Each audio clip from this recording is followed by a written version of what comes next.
നമസ്കാരം. Royal health care ഹോസ്പിറ്റലിന്റെ reviews നമുക്കൊന്ന് കേട്ടു നോക്കാം. ഞാൻ ഒരാഴ്ചയായിട്ട് ഹാർട്ടിൻ്റെ ചെറിയൊരു ഇടുപ്പ് വ്യത്യാസവും കുറച്ച് ആയിപ്പൊക്കെ ഉണ്ട്. അങ്ങനെ ECG എടുത്ത് ടെസ്റ്റ് ചെയ്യാനായിട്ട് ഇവിടെ വന്നതാണ്. അങ്ങനെ ECG എടുത്തപ്പോൾ ചെറിയ വേരിയേഷൻ കണ്ടു. അങ്ങനെ ഞാൻ ഇവിടുത്തെ മെയിൻ ഫിസിഷ്യന് ടൂമാൻ സാറിനെ കാണുകയും അദ്ദേഹം വേണ്ടുന്ന ചികിത്സ നിർദ്ദേശിക്കുകയും 2 ദിവസം 48 മണിക്കൂർ ICUയിൽ തുടരണമെന്നും അതിനാവശ്യമായ ട്രീറ്റ്മെൻറ്റ് ചെയ്യണമെന്നും പറഞ്ഞു. ഈ 2 ദിവസം സത്യത്തിൽ വളരെയധികം സംതൃപ്തിപരമായിട്ടുള്ള വളരെ സാറ്റിസ്ഫൈഡ് ആയിട്ടുള്ള ഒരു ട്രീറ്റ്മെൻറ്റാണ് എനിക്ക് ഇവിടെ നിന്ന് കിട്ടിയത്.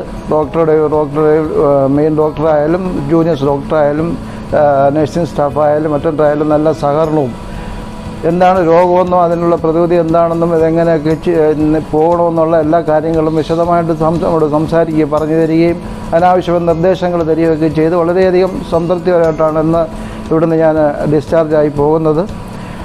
ചാത്തന്നൂരിൽ ഇങ്ങനൊരു സ്ഥാപനം, റോയൽ ഹോസ്പിറ്റൽ എന്നൊരു സ്ഥാപനം കിട്ടിയതിന് ഞാൻ ചാത്തന്നൂരിനെക്കാരനായി ഞാൻ അഭിമാനിക്കുകയാണ്. തുടർന്നും നന്നായി ഈ ഹോസ്പിറ്റലിൻ്റെ പ്രവർത്തനം നന്നായി മുന്നോട്ട് പോകട്ടെ എന്ന് ആശംസിക്കുന്നു.